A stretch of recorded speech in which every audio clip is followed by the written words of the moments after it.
Ким пайгамбарга баш ийсе, албетте ал Аллахка баш ийгени. Ниса сүрөсү. Урматтуу көрөрман, урматтуу момун мусулмандар. Кереметтүү, куттуу орозо кабыл болсун. Жана туткан ибадаттарыңыздарды Аллах Таала кабыл кылсын.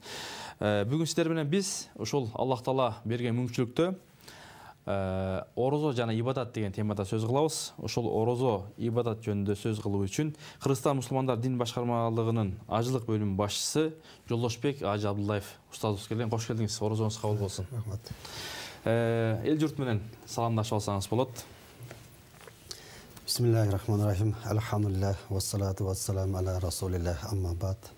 Ассаламу алейкум, урматтуу мекендештер, кадырлуу мусулман биртугандар. Алла Таала баарыңыздан ушу улуу ыйык Рамазан айында кылган ибадаттарыңыздарды, кармаган орозоңуздарды Алла Таала кабыл кылсын. Алла разы болсун. Орозоңуз сиздикте кабыл болсун. Орозо жана ибадат деген темага токтолсок. Бисмиллахиррахманиррахим. Орозо туурасында айта турган болсок, Куранда Алла Таала шахру Рамазан аллази унзила фихил Куран худан линнас. Рамазан айы бул адамдарга туура жол болуп, ушу туура жолдун жана жакшы менен жаманды ажыратуучунун ачык далилдери болуп, ушу Куран түшүрүлгөн ыйык ай бул. Бул айда Алла Таала көптөгөн жакшылыктар берет. Бул айда эң Куран түшкөн эң улуу берекелүү ай десек болот да. Ушу Куранда эле эки ушу аяттын улантысында Фаман шахида минкум шахра фалиясумху. Сиздерден ким ушул айга туш болсо, ал көбү болсо, орозо кармасын деп Куранда Алла Таала айткан. Ошон үчүн ар бир мусулман бул айда бекер кетирбестен, теке кетирбестен орозо кармап, жакшы иштерди кылып, жаман адаттардан арылып, жакшы иштерди кылып калууга ар бир адам аракет жасаш керек. Бул ушундай берекелүү ай. Бул боюнча пайгамбарыбыз саллаллаху алейхи вассалам айткан. Иза жа Рамазан футихат абуабул жанна ва гулликат абуабун нар ва фуссизатул шаятин деген да.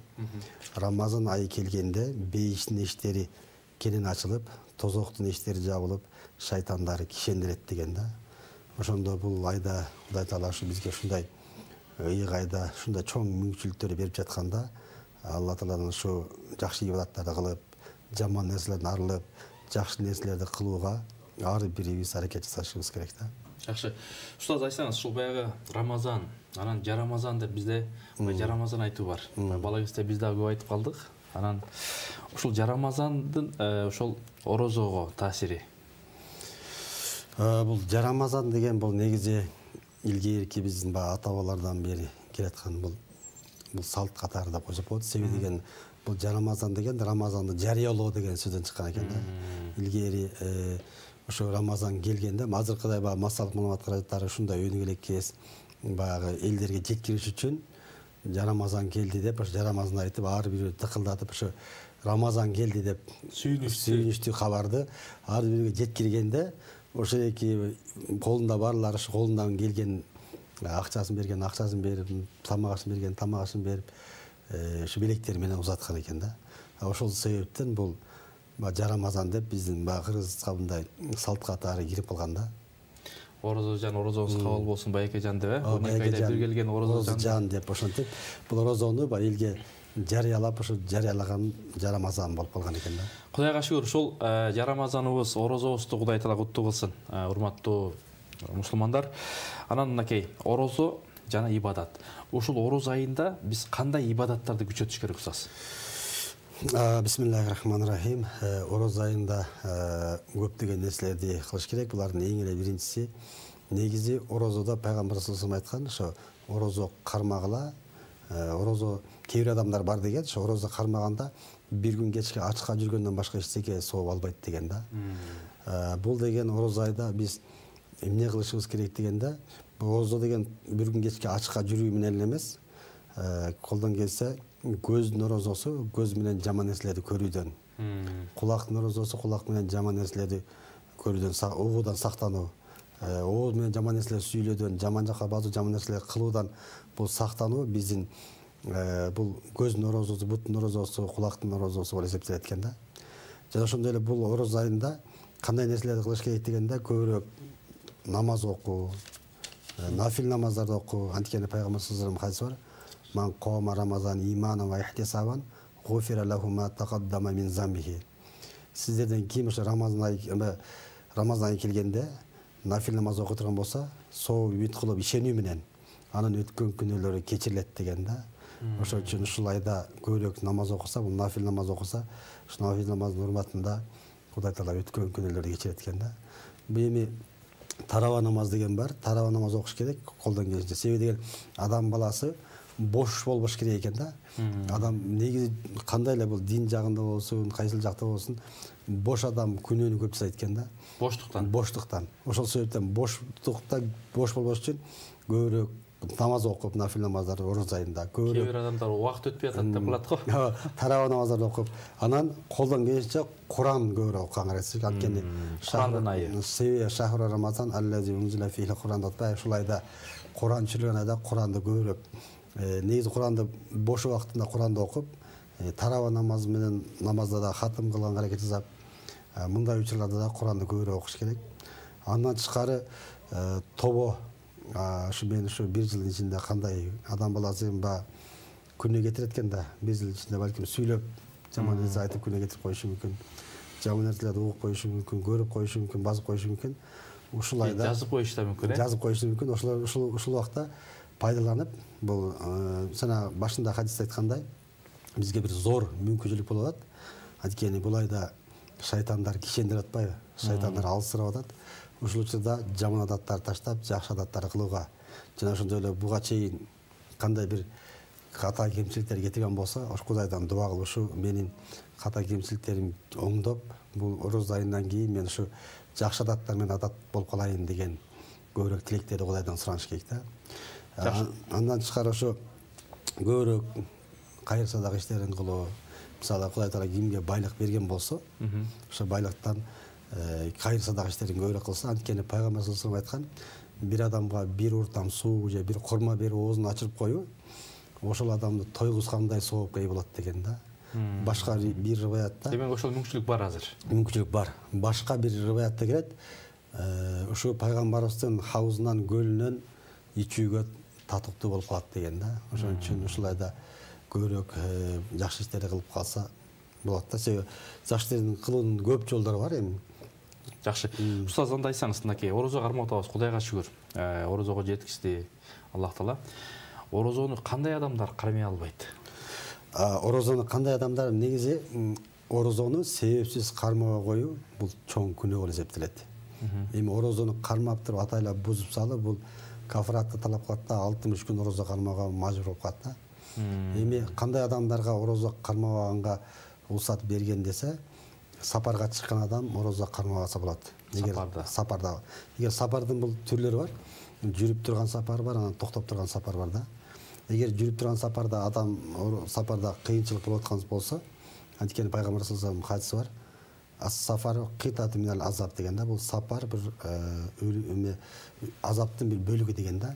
Эгер сапарда кыйынчылык болуп аткан болсо, орозосун кармабай турууга шарият уруксат берет. Эгер токтоп турган сапар болуп, бир жерге барып, бир 15 күндөн азыраак убакыт сапарда кармалып калган болсо, кыйынчылык болбосо кармай берсе, бул жакшы. Бирок кыйынчылык болсо шарият уруксат берген да. Экинчиси бир оорукчан адам ошол учурда катуу ооруп, дары ичип турган болсо, тынымсыз дары ичип турган болсо, ошо орозо кармаага тоскоолдук болуп аткан болсо, орозо кармабай турууга шариятыбыз буга да уруксат берет. Андан тышкары боюнда бар аял, же болбосо эмчеги эмизген аялдар ошо орозо кармаса өзүнө же болбосо баласына зыян берет деген коркунуч болсо, буларда орозону убактылуу токтоп турса болот, бирок кийин анын казасын кармап бериш керек да. Орозодон кийин. Андан тышкары балакатка жете элек жаш балдар дагы орозого кармабай турса болот, шарият уруксат берет.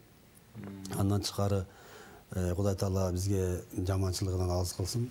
Согуш майдан жүргөн аскерлерге дагы уруксат берген шариятыбыз. Анан өтө аян ачып коеюнчу да. Өтө баягы карып калган аксакалдар, өзүн баягы эптей албаган аксакалдар, аталар, апалар болсо, алар дагы орозо кармабаганга уруксат берет.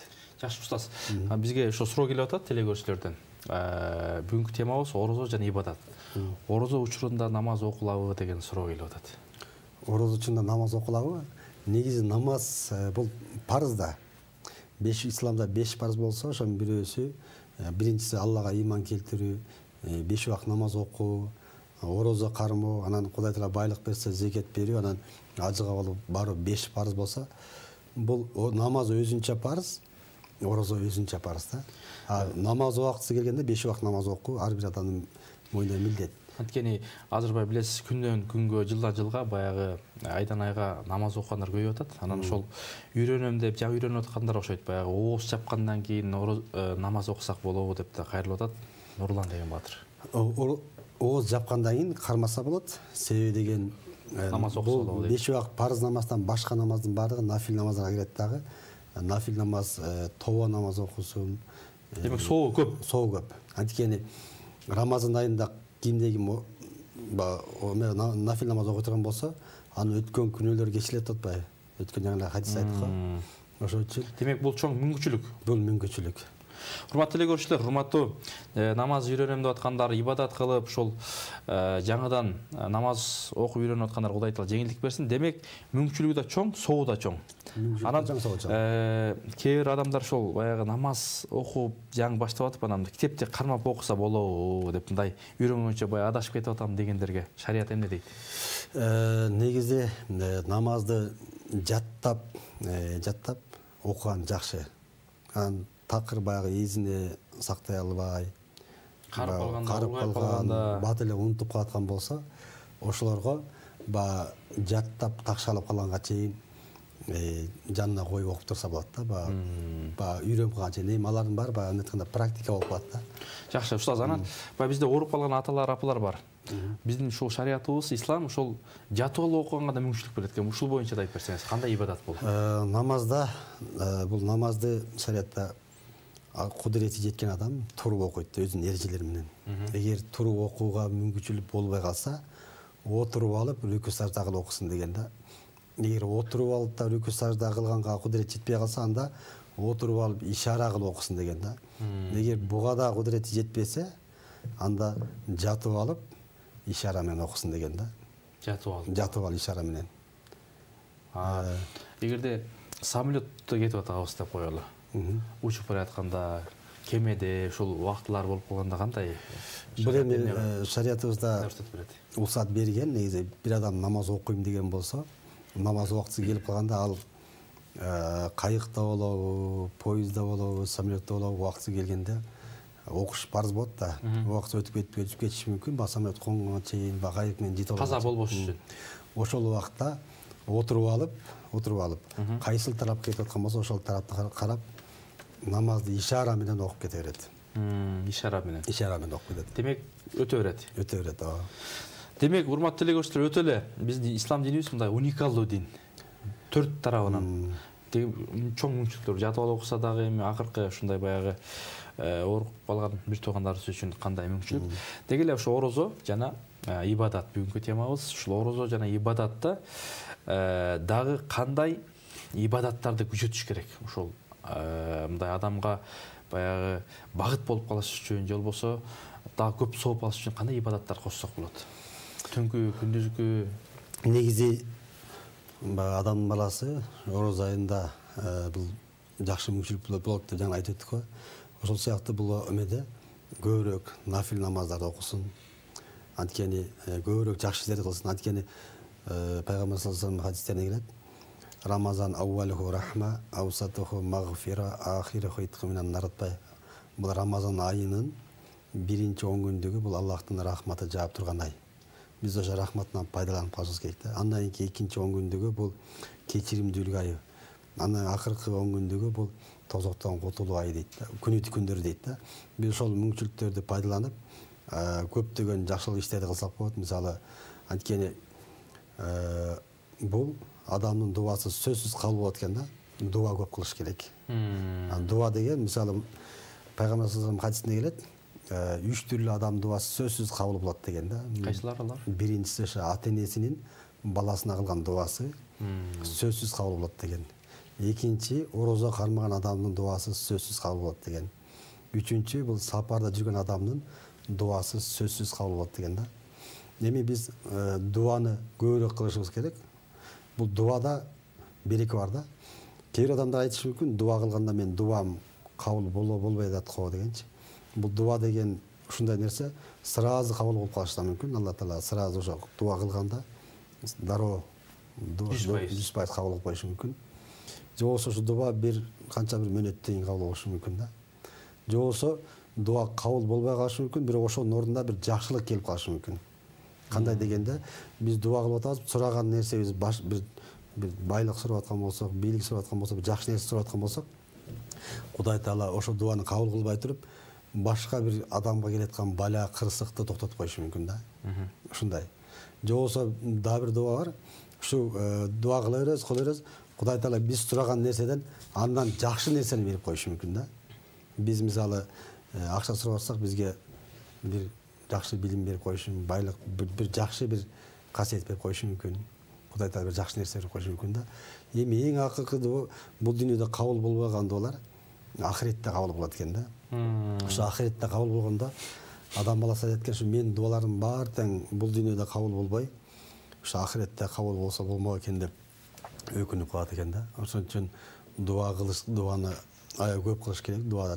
Дуа десе эле баягы алакан жай болуп отуруп, кыбланы карап отуруш эмес, адам баласы басса турса дагы дуа кылыш керек. Кудай Таала ушу жакшылык бер, жаманчылыктан сакта, үй бүлөмө жакшылык бер, бала чакама жакшылык бер, ден соолук бер, элчиге тынччылык бер, мамлекетибизге тынччылык бер. Кудай Таала бизди ар кандай кырсык бала, асман жерден келген ар кандай кырсык бала апаттардан сакта деп Кудай дуа кылыш керек. Адам баласы бул дүйнөдө жеке эле өзү үчүн эмес, мамлекет үчүн, эл үчүн, жер үчүн сураш керек. Анткени биз мамлекетте, жерде жашап жаткандан кийин бардыгы бизге керектүү нерсе да. Устаз, Алла разы болсун. Мынакей ошол умра, ажылык ибадаттары кандай болуп атат быйылкы ошол биздин Кыргызстандын багыты кандай? Буга чейин ажылык иштери бардыгы бир жолго түшүп, жакшы болуп келаткан. Анан бул дүйнөлүк пандемияга байланыштуу ошо 2020-жылдагы ошо ажылык иши бир аз үзгүлтүккө учурап калды. Себеби бул дүйнөлүк кырдаалга байланыштуу да. Ооба. Анан былтыркы ошо акчасын төлөп бир 9,5 миңдей адам акчасын төлөп кезекте турушкан.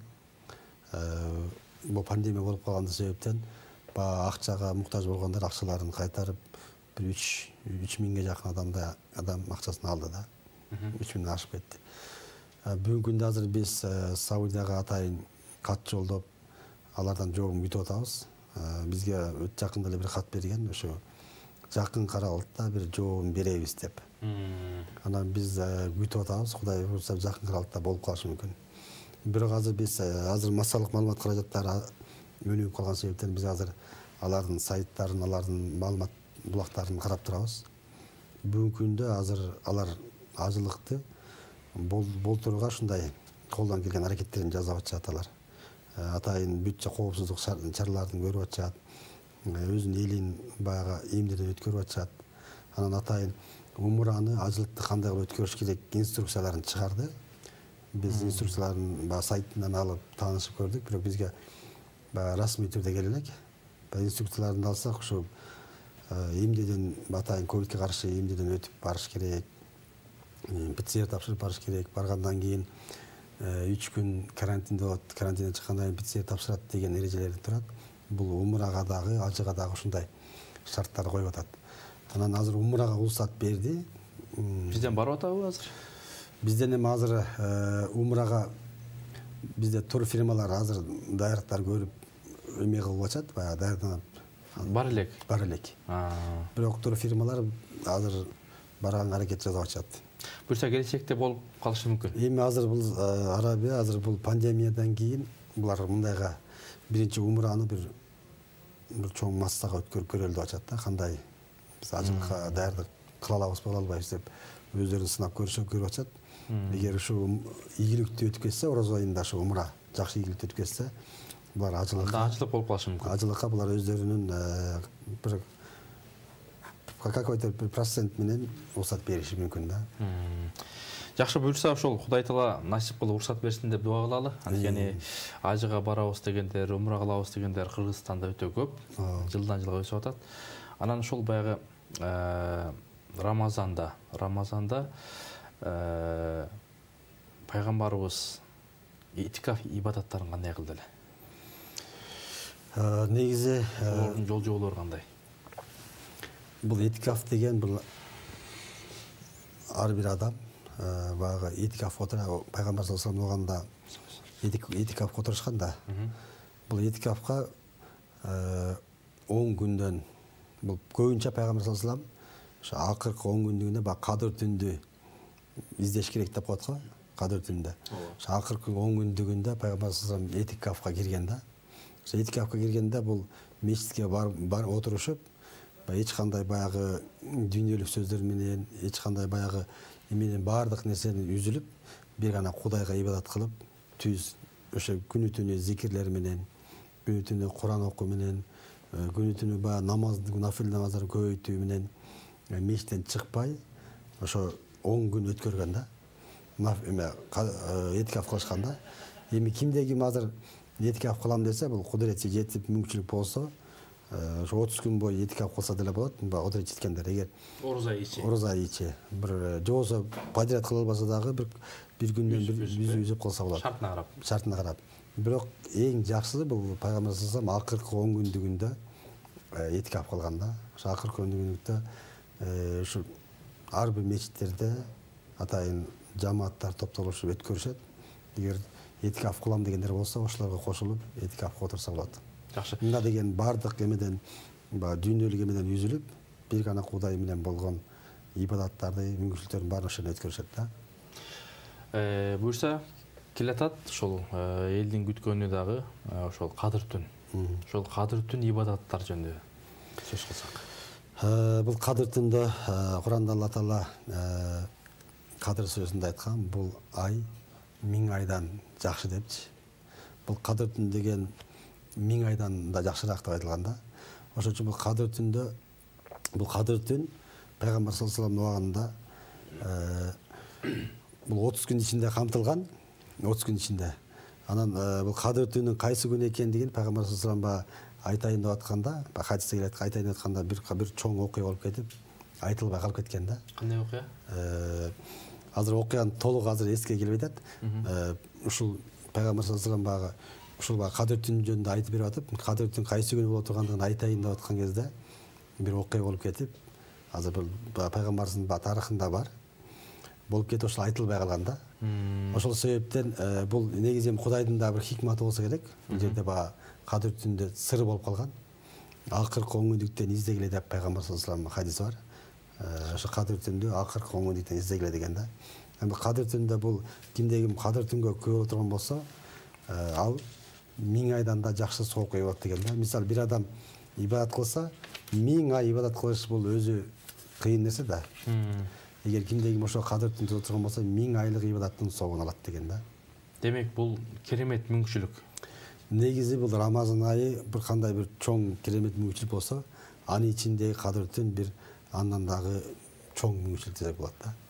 Жакшы, ошол сиздердин борбордук мечитте муфтияттын ошол баягы иш планында ороз айда да кандай мындай иш чаралар болот? Кудай буйрса, бизде иш чаралар өткөрүлүп атат. 30 күн бою онлайн муфтияттын программасында сабак өтүлөт. Ар бир Кыргызстандагы мен деген чоң устаздар, алымдар, дамбулалар түз онлайн сабак беришет, саат ошо асырга чейин. Демек элдин баары пайдаланса болот, дүйнөдө. Элдин баары пайдаланса болот. Жакшы мүмкүнчүлүк. Андан тышкары ар бир Кыргызстан боюнча мечиттерде Кудайга шүгүр азыр ошо пандемия байланыштуу аралыкты сактап тарава намаздар өткөрүлүп атат. Андан тышкары телевиденияларда атайын 30 күндүк сабактар берилет. Ар бир ооз ачарда 10 мүнөттөн устаздар, чоң алымдар орозонун пайдасы, касиети, ушу бүт жакшы эмелер, сабактар өткөрүлөт. Андан тышкары бул кадыр түн боюнча да программалар дайындалып атат. Кудай буйрса жакын аралыкта программасы чыгат да. Устаз, Алла ыраазы болсун. Сиз менен абдан көп сүйлөшөйүн дедик эле, убакыт деген ушундай зымырап тез учуп кетти. Биздин 3 мүнөттүн ар жакка жагында убактыбыз калыптыр. Ошол жалпы эл журтубузга, Кыргызстанга, мусулмандарга сиздин каалоо тилегиңиз, дуаңыз. Бисмиллахиррахманиррахим. Урматтуу мекендештер, кадырлуу мусулман бир туугандар.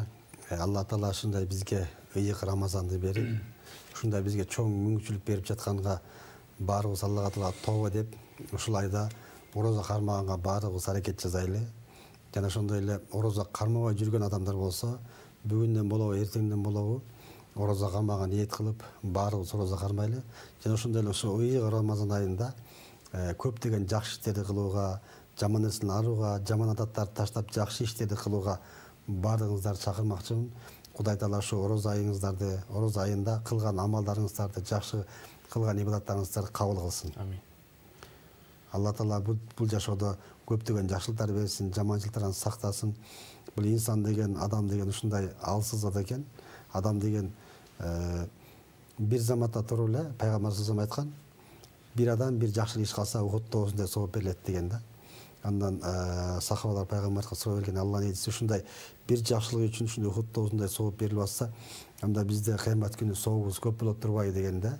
Пайгамбар саллаллаху алейхи айткан, дагы ошондой эле бир заматта Ухуд тоосундай күнөө жасап коюшу да мүмкүн деген да. Адам баласы ою менен, жүрөгү менен ойлонуп, бир заматтын ичинде бир жакшы тилектер менен тилектерди кылып, Ухуд тоосундай сооп алып коюшу мүмкүн. Ошондой сыяктуу эле бир ойлонуп туруп жаман нерсени ойлонуп, жаман нерсени ниеттенип, Ухуд тоосундай бир жаман күнөөгө батып калышы мүмкүн да. Ошон үчүн адам баласы ар бир мүнөттө, секундта ошо оюн, ниетин жакшы кылып, жакшы нерселерди кылып, жакшы нерселерди ойлонуп, анткени бул жакшы ниет дагы сооп да. Эгер бир адам, пайгамбар саллаллаху алейхи айткан, бир адам жакшы ниет кылып, ошону аткара албай калса, ошого бир соо болот деген. Эгер атканса, аны 70 эсе соо көбөйөт деген да. Эгер бир нерсени жаман ниет кылып, ошону аткарса бир күнөө, эгер аткара албай калса, ошого сооп жазылат деген да. Ошон үчүн Кудай Таала ушундай бизге зор мүмкүнчүлүк берип атканда, ошо Рамазан айында жакшы иштерди кылып калууга, сооптуу иштерди кылып калууга баардыгыбыз аракет жасайлы. Алла разы болсун. Алтындай болгон убактыңызды бөлүп келип, керемет баян куруп бердиңиз. Алла разы болсун. Урматтуу телегөрүүчүлөр, Кудай Таала тоткан орозолорду кабыл кылып, эки дүйнөдө бактылуу кылсын. Беш барсты бекем кармоо милдетибиз, пайгамбар Мухаммадтын үммөтүбүз. Урматтуу улуу кичүү замандаштар, жүрөктүү иман менен гүлдөтүңүз. Кийинки оодон амандашканча, Аллах Тааланын саламы, тынчтыгы, берекеси сиздер менен болсун.